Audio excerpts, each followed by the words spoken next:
Lancer is a game of big robots in the future published by Massif Press. I'll wait while you go buy it right now. Oh, you want to know more? Sure. Lancer is set in the 51st century of the Union era, 10,000 years past anything we know now. Civilization is spread in several waves throughout the Orion arm of the Milky Way, seeding thousands of worlds with humankind. In the current year of the setting, the Third Committee of the Union works to expand its utopian ideals and access throughout the civilized galaxy and beyond, expanding humankind's reach into an as-yet uncharted, unsettled space. The Union is a state of states, and they're not the only power out there, not by a long shot. The turbulence of human history and socio-political machinations led inevitably to conflict, war, and eventually to the development of heavy mechanized cavalry and their very rare breed of pilots, sometimes known as Lancers.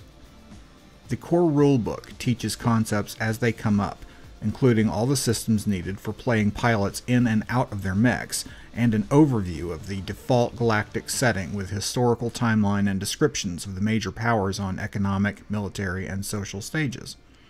There are no known intelligent aliens in the galaxy, or at least none who've been identified as such. The definition of human is stretched pretty widely, though, with cybernetics and body modification so easy and common as to be entirely unremarkable to citizens of Union, the overarching civilization. You'll need a D20, some D6s, and paper and pencil for your character sheet. For the character sheet, there's an app for that if you prefer. I'll come back to that near the end of the video. There are 3 common rules to the entire game. A specific rule beats a general rule, you always want to roll high, and any fractions always round up. Skill checks are measuring things like, do I notice? Can I repair this engine before it rips itself apart? Or does this smell funny to you? The check is a D20 roll plus relevant bonuses like backgrounds or triggers versus either a static target number of 10 or higher, or, if it's a contested roll-off, the highest roll wins. The target number never changes, but a few things can modify the roll, like risky circumstances imposing consequences if a roll isn't high enough to avoid them. With attacks, a D20 plus bonuses against relevant defense determine success or failure. You get a critical hit, rolling double damage, on a total attack roll of 20 or higher. You don't have to roll a 20 on the die to get a crit, you just have to total up to 20 or higher. Saves are a D20 plus the relevant bonuses versus a threshold or a save target of the ability. There are a few different bonuses that can apply to rolls. There's accuracy and difficulty, which add a plus or minus D6 and cancel each other out on a 1-to-1 basis. When you roll, you'll roll however many you have left, but you'll only add the highest roll of the accuracy or difficulty die to your check. So if you've got 2d6 accuracy on a roll and you get a 2 and a 4, you'll add the 4 to your roll and just ignore the 2. You also get a stat bonus to your roll from triggers, mech skills, or grit. You only apply 1 stat bonus per roll, so pick the best one that's relevant. Grit is half your license level, rounded up. Everything is assumed to round up, remember. We'll get to license levels in a moment. Games are divided into missions, downtime, and both involve what are called scenes. Missions are goal-based, usually with prep time, planning, and equipping phases. Then you go into the field.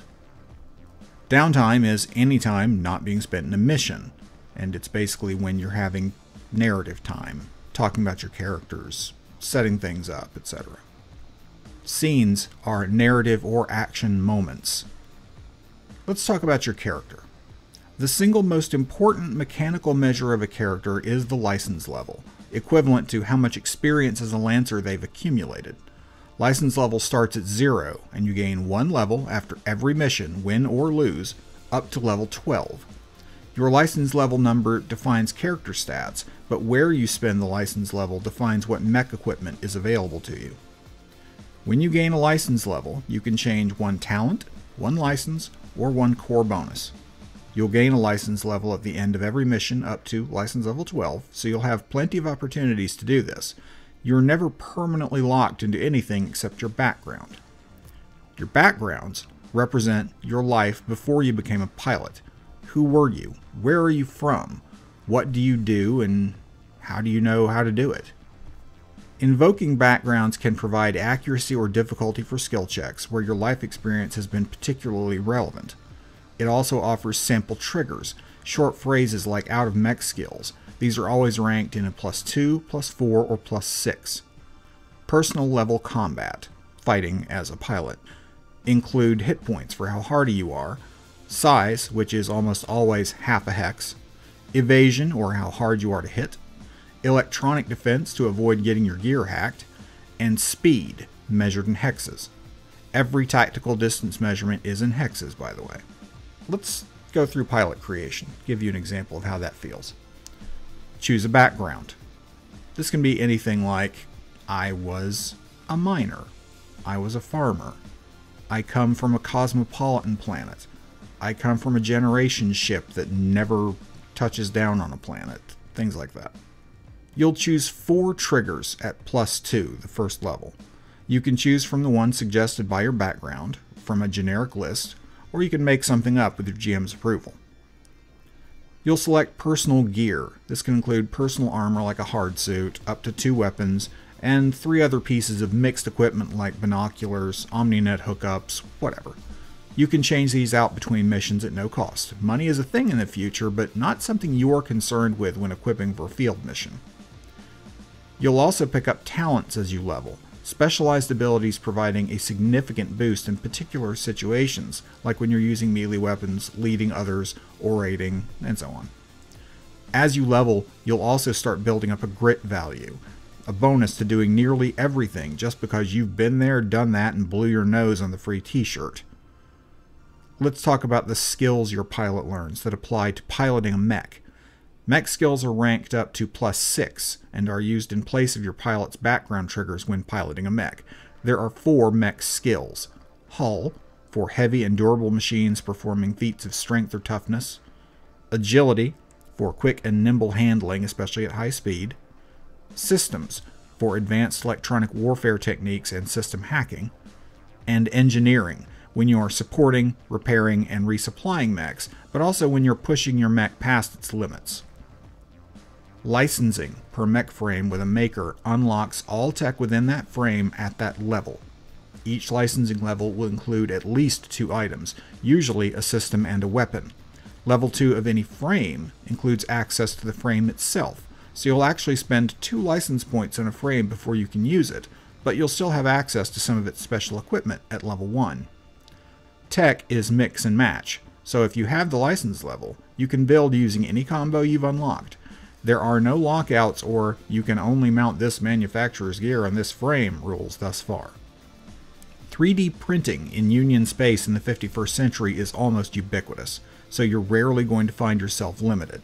As long as you have the license, you can print the parts you need during prep or downtime periods.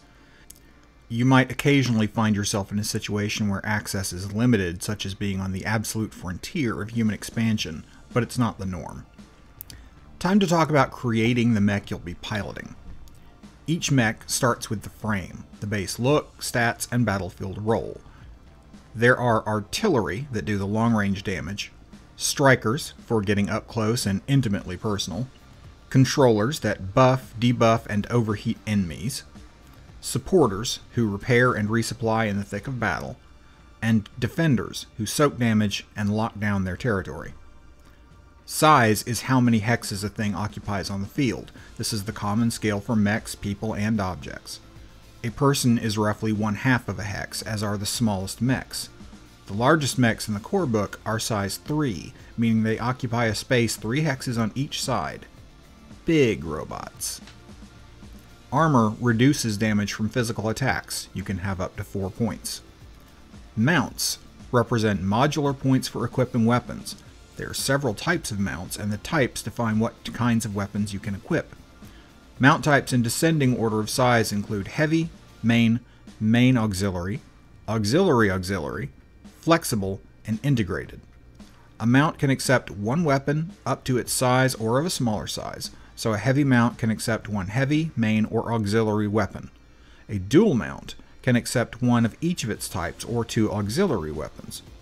Flexible mounts can handle one main or two auxiliary weapons. And integrated mounts are automatically filled with the weapon they're designed to accommodate. You're basically building the frame around the weapon. Then there are super heavy weapons. These monsters occupy one heavy mount plus one other open mount of your choice. Weapons are listed by mount type. You can carry and use one weapon per mount, and like everything else, can change your loadout during the prep phase. Types of weapons include melee weapons like swords and axes, close quarters battle weapons like shotguns, flamethrowers, and nail guns. There are rifles. There are launchers for missiles or grenades. There are cannons firing big shells. And there are nexus weapons, which are drone or nanite swarm hives. Weapons have an effective range and an effective threat. You can spend a reaction to overwatch using one weapon to attack a target that moves within that weapon's threat range. Physical damage types include kinetic, explosive, and energy, all of which damage hit points and structure, plus heat and burn, which affects your heat level and can do stress damage. I'll come back to those. There are general defenses like armor, shielding systems that can absorb whole hits before shorting out, specialized defenses against particular damage types, and so on. There are also status effects that can leave your mech vulnerable to particular sources, so keep an eye out for those. System points represent how many add-on systems like jets, grapples, or energy shields can be effectively installed and used by your frame. You get the frame's base amount, plus grit, plus 0.5 systems, and you cannot effectively load more systems than that. Every frame has a core system integral to the frame, doing something that no other mech can do. Using your core system burns core points, usually one at a time. Core points regenerate very slowly, so you won't expect to use a core system more than once, maybe twice in an entire mission. Core systems provide powerful effects that can potentially swing a whole scene for you, so watch for your moment to punch that button. Mech stats are mostly thresholds and target numbers rather than capabilities. These include hit points and structure, which determine when you take serious damage and how bad it is. When you run out of hit points, you take a structure damage. You roll on the structure damage chart to see how badly your frame is damaged, and then start the hit point countdown again with whatever damage was left over. Structure and lingering damage can be repaired between fights by spending repair points. When you run out of structure, your frame is destroyed. The repair cap is how many repair points you can spend between fights to fix combat damage. You've got a speed value, measured in hexes per move, evasion, which is your defensive target number for physical attacks, sensors, which are your capability to detect things in the battlefield and the range at which you can do it, tech attack, which is used in place of grit during E-war attacks. This is your modifier when hacking enemy systems. E-defense, your defensive target for tech attacks and against smart weapons. Heat cap and stress. This is a separate track working like structure specifically for heat effects. When you build up heat over your heat cap, you take a stress point and roll on the overheat table. Heat can be dumped using the stabilize full action, but some abilities are enhanced based on your heat value, so some frames encourage running hot. Lastly, you've got a save target, or the numbers others have to make to save against your frame's more esoteric abilities. Your pilot stats add to your mech stats, increasing hit points, some defensive values, and so on. You also get a core bonus, 1 per 3 license levels earned, which apply no matter what mech frame you use. You can choose a core bonus from any of the mech lines that you've got license levels in. You can also change one previous selection anytime you gain a license level. As mentioned, game sessions consist of missions and downtime. Mission play begins with a briefing, setting out the situation details and your goals, as well as defining what's at risk, the stakes. Prep is when you're selecting your mech loadouts, your gear, and so on. Setting up reserves includes prepping any reinforcements, scheduled supply drops, additional information from out-of-band contacts, and so on. After that, it's boots on the ground time. You launch into the field and get to work on the situation. When all the shooting's done and the dust is settled, it's time to debrief, a post-mortem on how you did, what went right, what went wrong, and how to do better next time. This is also when you level up. Win or lose, you gain a license level and everything that comes with it at debrief time. Making skill checks involves a d20 roll plus relevant modifiers like grit or background triggers. Teamwork adds 1 accuracy, just describe how you're helping. A difficult circumstance adds 1 difficulty die. Your target number for skill checks is 10 or better to succeed. However, if the GM considers the situation to be risky, you'll face consequences if you roll below 20, succeed, or fail. And if the situation calls for a heroic effort, you'll only succeed on a roll of 20 or higher. Anything less will fail. During skill challenges, everybody rolls, and the results are based on how many successes the group makes. Downtime is the term for non-mission time. It's for narrative play, telling character stories, establishing your reserves, and making connections with others. Mech combat involves multiple numerous action options. Do I fire multiple weapon mounts? Do I boost to move twice? Am I maneuvering to keep the range or charging in for close quarters battle?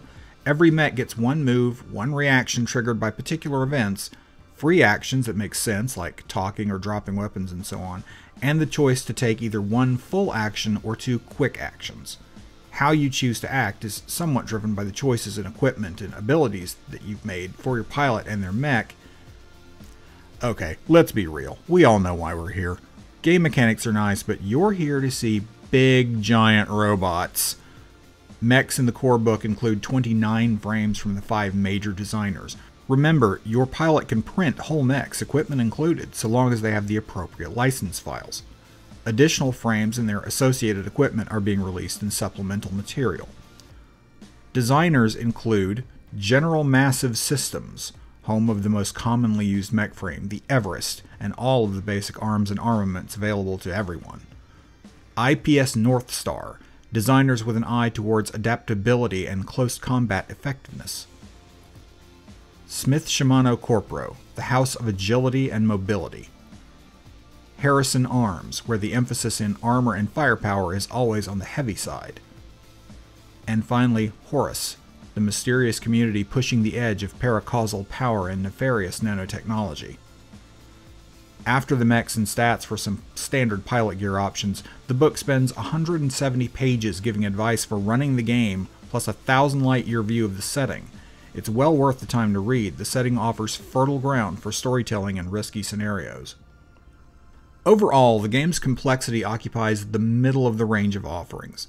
The basic game mechanics are simple and unchanging, but the complexity can really ramp up when you combine the right equipment and abilities with the right frame, leveraging synergies that can lead to devastating combinations that at times bend the rules almost to the breaking point entirely by design intent.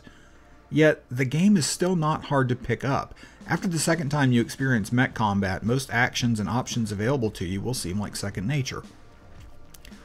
With a game like Lancer, where the setting is so prominently part of the game, I do like to ask the question, is the setting necessary to play? In other words, does a player need to dive into the lore in order to enjoy the game? With Lancer, the basic concept of wildly advanced spacefaring humanity fights in big robots is nearly all you need to know about the underlying setting in order to play. The lore is rewarding to learn, both because it informs some choices you'll make, but also just because it's rich and honestly very cool. Massif Press has shown their commitment to supporting the game's setting by releasing a detailed deep dive into one particular region of space in the Long Rim setting supplement. But the galaxy is wide and space is vast, even in the parts that have been inhabited for thousands of years. There's plenty of room in Union space to make a place to tell your stories of life under the Third Committee. Lancer is 424 pages of great content. The layout and arrangement are easy to follow, the PDFs are bookmarked and internally linked, and the art, okay, truly, the art is itself a reason to want to open this book. Multiple artists contributed material and it's glorious. If you're like me, you'll find yourself stopping just to examine the beautiful illustrations for the minute details included, taking narrative and character inspiration from the evocative, lavish art. As of this recording, the first edition core book is available at itch.io, there's a link in the description, for $25 USD. However, I need to mention how committed Massif Press is to making this game as widely available to players as possible. The core rules are free to download, art assets and all. You're not getting the GM section or the setting overview, but if you just want to check out the rules and play as opposed to running the game, there's literally no barrier to entry if you have internet access. Additionally, Massif Press hosts a character generator and tracker called CompCon, which can be downloaded to run locally or used online from https://compcon.app. I'll leave that link in the description as well. If you've played Lancer, let me know in the comments what you think of it. If there's a particular game you'd like to see reviewed, comment with that here or on Twitter. I'm @TWFarland. Thanks for watching.